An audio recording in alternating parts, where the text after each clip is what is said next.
Sendirian. di belakang kamar mayat maghrib. Dalam hati sih takut ya, takut. Nah, tapi itu gengsi itu tadi. Nah, jadi gengsi itu nggak jelek juga ya.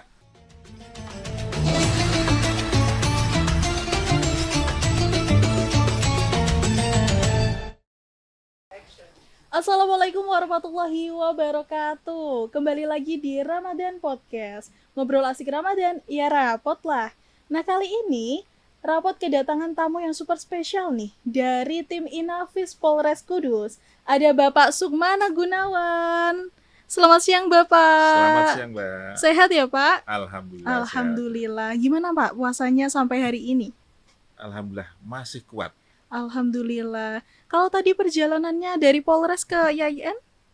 Ya agak panas sedikit lah. Ini Iya, ya. Tapi emang. alhamdulillah di sini langsung adem ini. Oh ya, alhamdulillah ada AC-nya ya, Pak. Siap. Eh, Bapak, Bapak ini kan tim Inavis ya, Pak. Iya. Pasti ada beberapa penonton nih yang belum tahu tentang Inavis. Jadi tolong jelaskan nih, Pak. Tim Inavis itu apa, Pak? Ya. Jadi dulu namanya identifikasi ya.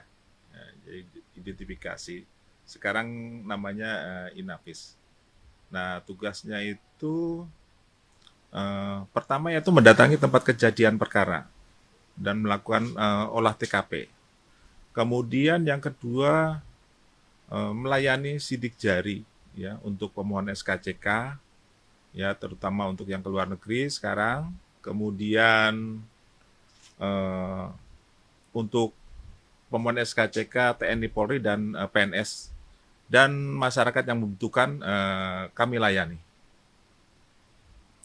Oh, kalau saya lihat-lihat dari background Pak Gunawan ini tadi kan kelahiran Bogor ya, Pak? Oh iya. Kok bisa Bogor sampai Kudus nih, Pak?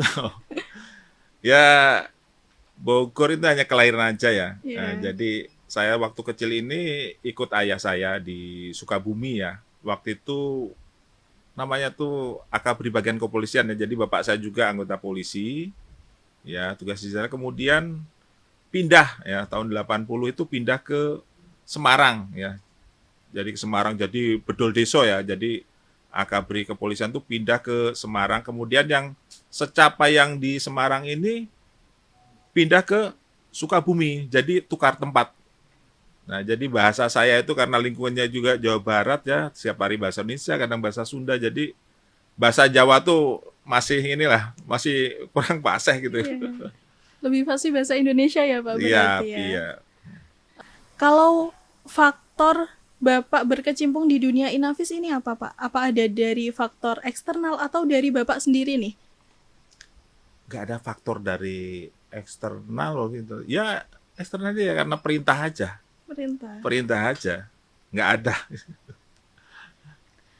Tapi Bapak ini senang kan jadi Inavis? Maksudnya kan Inavis kan terkait dengan korban-korban kayak gitu.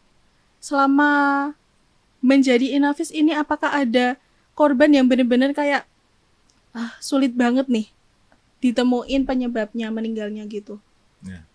Kalau penyebabnya ya, kalau penyebab meninggalnya itu kan kita kan ada dokpol ya. Jadi kita bisa melakukan otopsi juga ya, permintaan otopsi ya. Jadi untuk mengetahui dari penyebab kematian. Nah, tapi secara umumnya kalau kita ini ada korban meninggal ya di TKP ya, misalkan di Polsek ya, ada kejadian di Polsek kita mendatangi TKP misalnya ada orang meninggal, kita mendatangi daripada dokter puskesmas setempat yang mempunyai kewenangan untuk melakukan pemeriksaan ya. Tapi kalau misalkan kejadian ini menonjol, kemudian ada yang mencurigakan ya. Nah, ini kita bawa ke rumah sakit ya, kemudian kita minta untuk dilakukan otopsi ya kalau kejadian menonjol gitu. Kalau selama Bapak menjadi Inavis, sebelumnya sudah menjadi Inavis sejak tahun berapa, Pak? Saya Inavis mulai tahun 93 ya. 93, Iya. berarti sudah lama banget ya, Pak? Ya, sekitar Hampir 30 lebih. Ya, saya dinas 32 tahun. Di Inafis sekitar 28 tahun lah. 28 tahun, Oh. Masya Allah sudah profesional sekali ya berarti. Enggak. Masih belajar. Masih Masih belajar. belajar. Masih belajar terus ya. Kalau selama jadi Inafis nih Pak, eh, kejadian yang paling paling sulit dipecahkan itu apa Pak? Yang pasti paling sulit dipecahkan itu ya seandainya ini ya belum terungkap sebenarnya ya. Kalau belum belum terpecahkan ya kasus yang belum terungkap ya. Alhamdulillah ya sebagian besar ya seperti kasus-kasus menonjol ini di Kudus ini sebagian besar terungkap lah, terungkap, banyak terungkapnya kasus-kasus menonjol. Tapi ada contoh kasus yang benar-benar sulit selama Bapak jadi Inafis? Ya, ya sulitnya ini ya mungkin seperti ini ya, yang belum terungkap aja ini yang sulitnya ini. Tapi pada intinya kita berusaha ya bahwa seandainya ada kasus menonjol itu kita berusaha untuk mengungkap kasus itu supaya bisa terungkap. Kalau misal nih Pak, ada kasus kayak bunuh diri, itu kebanyakan apa faktornya Pak? Kok orang itu bisa bunuh diri, bisa memutuskan untuk bunuh diri? Sebagian besar yang saya datangi itu kalau orang bunuh diri kebanyakan dia itu mempunyai sakit ya, sakit yang tidak kunjung sembuh ya, yang tidak kunjung sembuh. Nah, itu mungkin dia kurang perhatian ya, kurang perhatian dari keluarga ya, kemudian kurang juga mungkin istilahnya dijenguk ya, mungkin kalau hidup sendiri harusnya dijenguk lah gitu ya. Kebanyakan orang yang inilah yang punya sakit yang nggak kunjung-kunjung sembuh lah, kebanyakan seperti itu. Tapi ada kasus yang berbeda Pak, kayak misalnya orang itu memang udah lelah sama hidupnya atau gimana Pak? Bisa terjadi, Bisa. bisa terjadi karena ya sudah lelah karena aku kok nggak sembuh-sembuh, ngapain sih ya, ngapain sih ya, mungkin seperti itu mungkin karena dia udah lelah mungkin mengakhiri hidupnya seperti itu. Ngomong-ngomong tentang bunuh diri nih Pak, pernah nggak dapet kasus yang orang itu sebenarnya dibunuh, tapi si pelaku ini mau mencoba buat polisi kayak kebingungan. Nah, caranya dengan digantung diri. Sebenarnya dibunuh, tapi seolah-olah dia bunuh diri gitu loh Pak. Pernah? Pernah ya. Jadi seorang perempuan ya, seorang perempuan yang baru aja melahirkan ya itu, jadi bayinya baru umur berapa bulan itu, yaitu dibunuh oleh suaminya sendiri ya, seolah-olah digantung gitu, setelah digantung, kemudian saya awalnya mendapatkan daripada dokter puskesmas ya, waktu itu langsung memberikan keterangan bahwa ada tanda-tanda yang tidak wajar. Nah, dari situ kemudian kita lakukan waktu itu korban ini sudah dikubur. Oh, sudah dikubur. Sudah dikubur. Ya, sudah dikubur, kemudian akhirnya kita bongkar kubur. Nah, setelah kita bongkar kubur kan kemudian dilakukan otopsi ya oleh dokter forensik. Ya, kemudian dari keterangan daripada bidan itu ditemukan di mana? Nah, di situ ya bisa ditemukan daripada penyebab kematian. Dari semua kasus yang pernah Bapak tangani, apakah ada kasus yang benar-benar kayak horor sampai Bapak ditemui orangnya? Pernah Pak? Enggak sama sekali saya. Malah justru saya kalau pengen ditemui itu ya pengen ditemui sebenarnya tuh. Kok malah pengen ditemui Pak? Iya, supaya apa? Supaya saya dapat keterangan ya, bisa bertanya, bisa Petunjuk. bertanya, petunjuk, siapa yang melakukan gitu. Tapi alhamdulillah mungkin niat saya baik ya, menolong. Okay. Alhamdulillah belum pernah. Belum pernah, alhamdulillah. Tapi kalau kayak cerita yang kan ada orang yang bunuh diri, terus kayak ada orang yang meninggal kecelakaan. Itu apakah ada kesulitan dalam mendeteksi pelaku kayak gitu, Pak? Yang bunuh diri, ya kita yang menentukan bukan bukan bukan saya ya. Untuk daripada penyebab kematian itu semua itu dokter yang meriksa. Hmm. Ya, jadi nanti hasil visum. Nah, kalau memang nanti misalkan dari pemeriksaan luar dokter ya, misalkan dari dokter puskesmas, oh ini ada apa tanda yang tidak wajar ya kematian itu, kemudian kita lakukan otopsi ya. Tapi kalau memang itu mati wajar, kemudian mendapat keterangan saksi ya bahwa mungkin beliau ini punya sakit apa gitu ya. Mungkin punya sakit menahun sehingga mungkin meninggal wajar. Nah, itu nggak kita lakukan otopsi karena mungkin karena sakit. Kalau yang meninggal secara tidak wajar, selama ini yang paling tidak wajar itu apa, Pak? Kasusnya. Ya, paling tidak wajar ya ada aniaya. Aniaya. Aniaya. Ya. Pernah ada kejadian ya. Jadi dipotong apa namanya? Nadinya. Ya, nadinya dipotong. Ya, seorang perempuan dipotong. Kalau orang dipotong itu mungkin kan nadinya ini keluar darahnya banyak. Iya. Nah, ini kok keluar darahnya kok sedikit. Nah, itu harusnya banyak, tapi ini sedikit darahnya kan gitu. Setelah itu kita ada kecurigaan seperti itu. Yang kedua, kita sama dokter sama-sama ya memeriksa daripada tubuh korban ini. Kemudian kita temukan di kepala ya. Di kepala ini kayak ada luka memar gitu. Kan diraba itu bisa ya, Iya, wajar bisa. atau enggak gitu. Nah, di situ. Ya, waktu itu sepakat kita sama dokter ya bahwa ini ada kejanggalan. Nah, betul. Setelah kita otopsi ya, di kepala ini ada luka benturan ya. Luka benturan. Nah, kemudian kita langsung melakukan pemeriksaan juga ya, ada bagiannya di penyidik juga ya. Ya. Pelakunya ya anaknya sendiri, yang melakukan anaknya sendiri.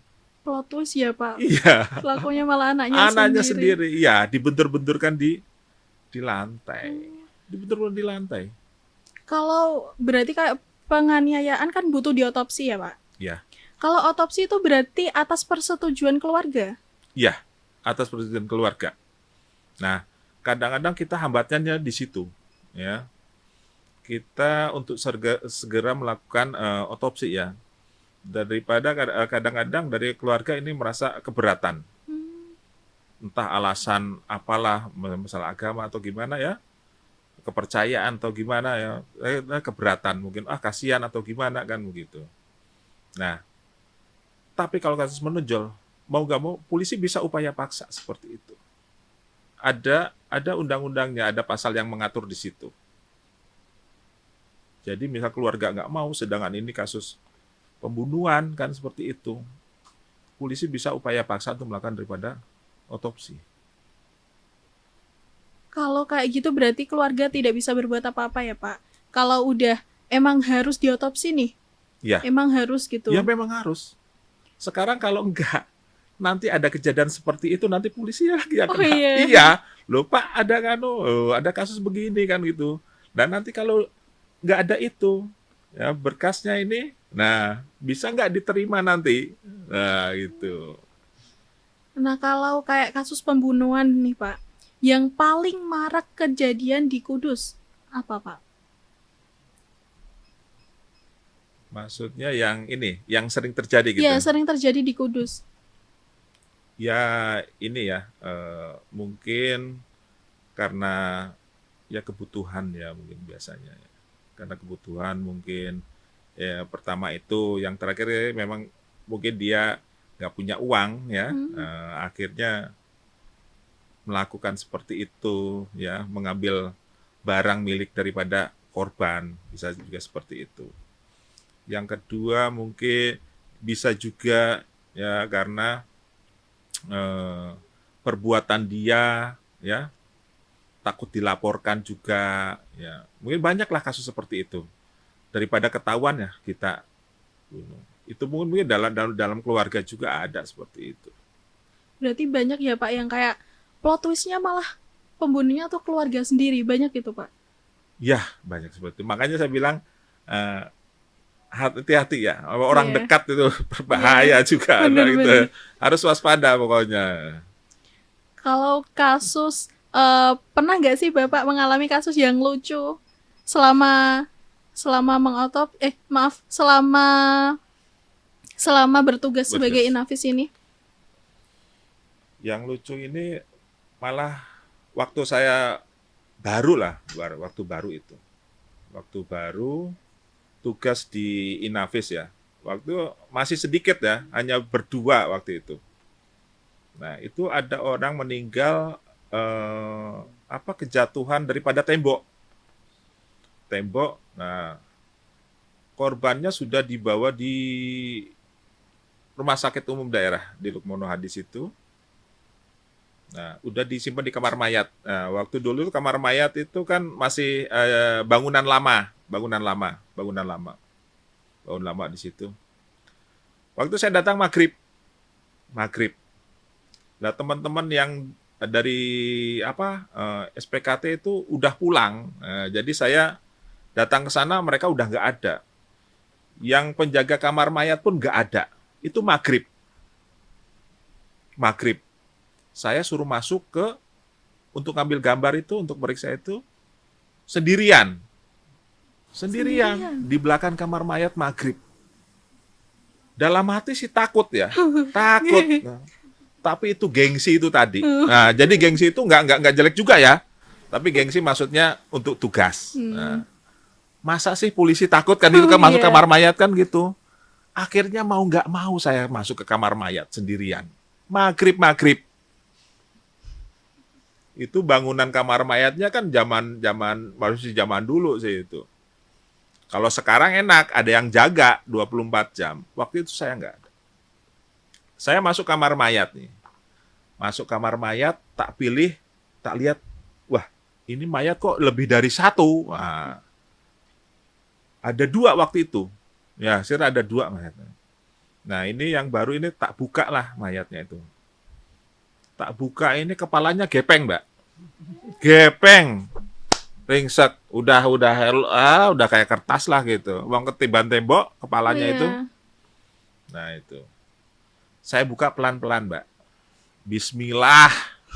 Sendirian, Mbak itu. Kamera saya siapkan ya untuk foto. Berarti saya cepet-cepet ini. Cepet-cepet saya ini. Saking takutnya, Iya. tapi gengsi itu Tapi masa gengsi. polisi takut dalam hati ya tetap takut juga kan gitu sendirian. Saya buka Mbak, kemudian ini kainnya ini saya taruh di atas kaki si mayat. Nah, batin saya mudah-mudahan nggak gerak gitu. Mbak. Mudah-mudahan nggak gerak, mudah-mudahan. Nah itu. Setelah saya foto cepret gini, lah yang terakhir ini yang buat kaget saya sampai mencelat terus terang ini. Kainnya jatuh. Nah itu. Karena kainnya jatuh itu saya wah gitu. Langsung saya ambil, langsung tutup, langsung saya Lari. pergi saya. Itu pengalaman saya itu. Itu berarti bisa jadi pengalaman terhoror itu Pak malah. Ya gimana itu ya?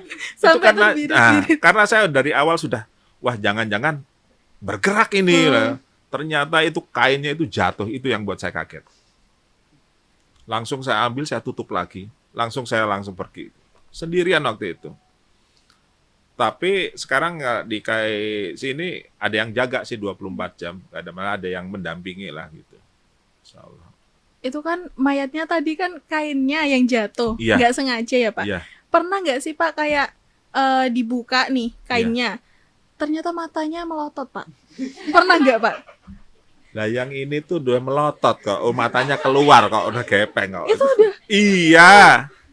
Serem pokoknya itu mukanya. Udah serem, udah takut malah serem itu. Gepeng. Nggak kebayang ya penonton semuanya. Kalau aku di situ udah langsung terbirit-birit itu. Wah, ini berarti termasuk pemberani banget nih, Ya enggak, Pak karena Gunawan. gengsi itu.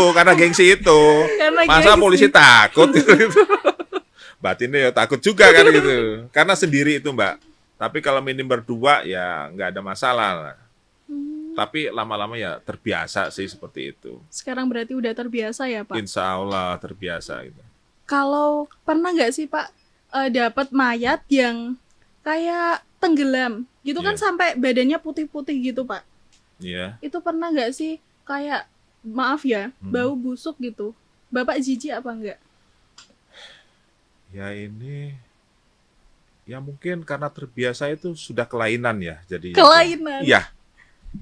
Dulu waktu pertama itu saya masuk ya menemui mayat seperti itu. Ada namanya dokter ya, dokter forensik itu. Kita pakai masker dimarahi. Dimarahi. Kok dimarahin? Dimarahi. Ini mayat busuk nih, membengkak semua itu. Lidah keluar, mata udah, wah, udah baunya nggak karu-karuan.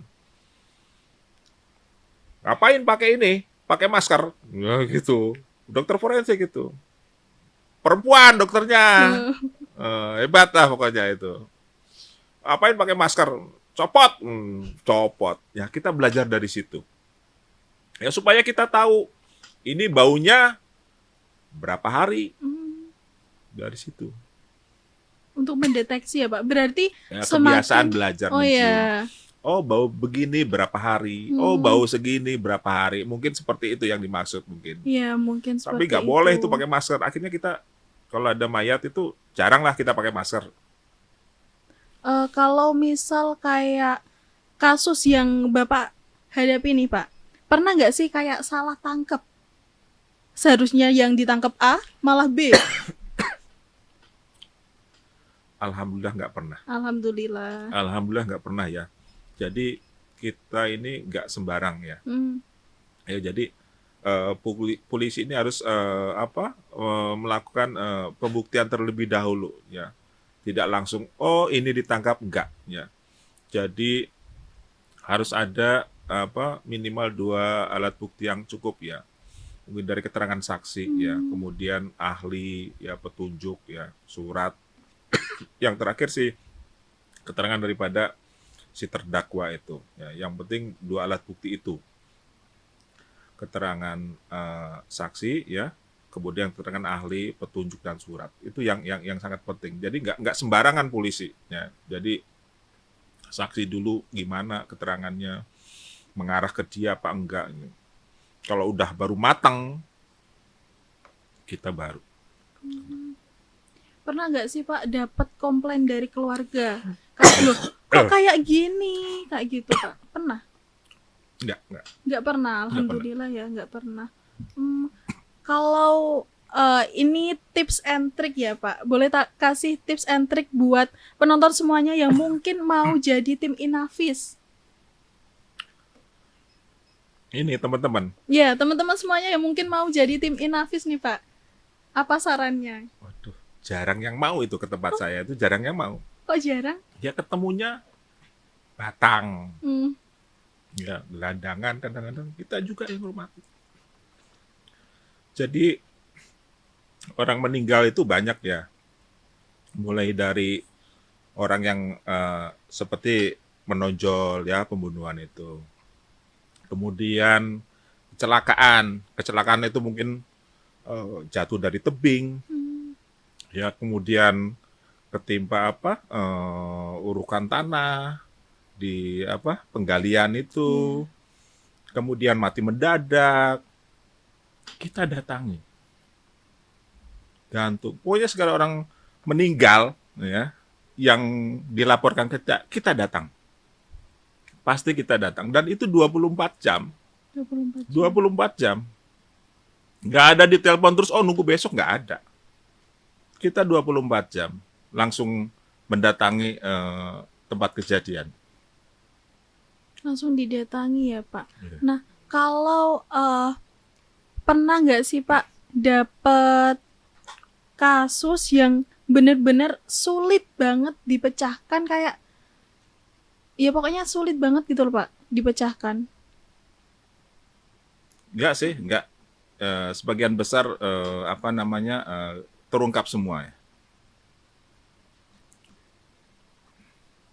Nah, buat teman-teman yang kali ini atau lagi dapat banyak masalah, lagi stres nih Pak, Hmm. ada tips nggak Pak buat teman-teman semuanya supaya maaf nggak gantung diri? Ya ini ya komunikasi lah, komunikasi ya. Kemudian mungkin saling berkunjung ya, saling berkunjung ya. Kalau ada temennya susah ya, misalkan ada kesusahan, kalau bisa bantu dibantu ya, dibantu ya. Jangan disukurin, jangan ya, dibantu ya. Dibantu, kasihan. Kalau udah gantung, kalau udah bunuh diri, nah itu Kita juga yang kita susah juga ya Pak. susah. Tapi kadang-kadang saya ini kalau ngajar satpam itu tak kasih tahu semua ya. Kalau yang bundir itu ya seenggaknya ninggalin pesan lah. Tak suruh ninggalin pesan. Kok bisa Pak? Buat apa? Buat apa? Pertama, tidak mempersulit daripada polisi. Ya, yang kedua, keluarga tuh tahu penyebab kematian ya. Ya minimal kalau punya sahabat WA lah ke temennya gitu. Oh saya mau bundir kan begitu. Iya. Minimal seperti itu. Yang kedua bagus lagi nulis di kertas. Tapi sudah nulis jangan disembunyikan. Taruh di kantong. Kantong pakaian atau kantong celana. Jadi saya meriksa itu. Oh ini ada. Bu ini bu. Betul-betul gantung diri.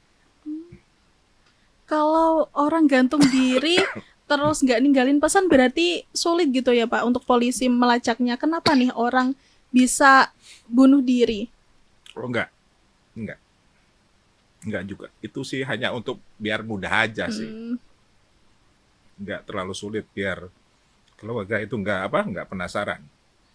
Nah, kita melihat daripada riwayat. Ada masalah apa enggak di situ. Kita lihat ke belakang. Kita lihat ke belakang. Punya masalah apa enggak? Oh, punya sakit mungkin. Ada juga yang beberapa kali pernah coba enggak berhasil, mungkin yang kedua ketiga baru berhasil. Selama jadi Inavis apa pernah menemukan cerita yang menyedihkan Pak sampai benar-benar kayak pengen nangis gitu? Yang nggak terlalu sih. Tapi yang kasihan itu seandainya orang yang pas-pasan. Ya, orang yang pas-pasan. Kadang saya itu melakukan visum kadang-kadang di tempat. Kadang-kadang di tempat. Jadi kita kadang-kadang nggak dibawa ke rumah sakit, lalu visum kita di tempat. Karena apa? Misalkan ya, kita melakukan visum di lapangan bersama dokter di situ, supaya apa? Cepat. Misalkan rumahnya dekat dengan TKP, kenapa kita harus bawa ke rumah sakit terlebih dahulu? Ya. Apalagi kondisi mayat itu udah busuk. Nggak mungkin kita tuh bawa-bawa mayat busuk ke rumah sakit. Misalkan kalau memang mau dipelihara sama mau dirawat sama keluarga, ngapain kan begitu? Kasihan. Ya, mungkin nanti khawatir nanti ada biaya lagi lah, gimana lah. Kita langsung kadang di TKP itu kita periksa di visum di situ. Jadi bisa langsung segera dimakamkan. Emang masalah ekonomi ya Pak berarti. Ya kita kasihan aja. Wah, kasihan deh nanti kalau kita bawa ke sana nanti takut, kita khawatir. Ya, mungkin seperti itu aja. Ya. Nggak kerasa ya Pak, perbincangan kita udah panjang kali lebar nih. Udah sampai jam berapa nih nggak tahu, karena saking asiknya. Enjoy kan Pak? Siap. Alhamdulillah, enjoy. Siap. Nah, buat teman-teman semuanya, penonton setia Rapot, jangan lupa saksikan episode-episode Rapot setelah ini ya. Terima kasih, mohon maaf apabila ada tutur kata yang kurang baik dari saya. Wassalamualaikum warahmatullahi wabarakatuh. Waalaikumsalam.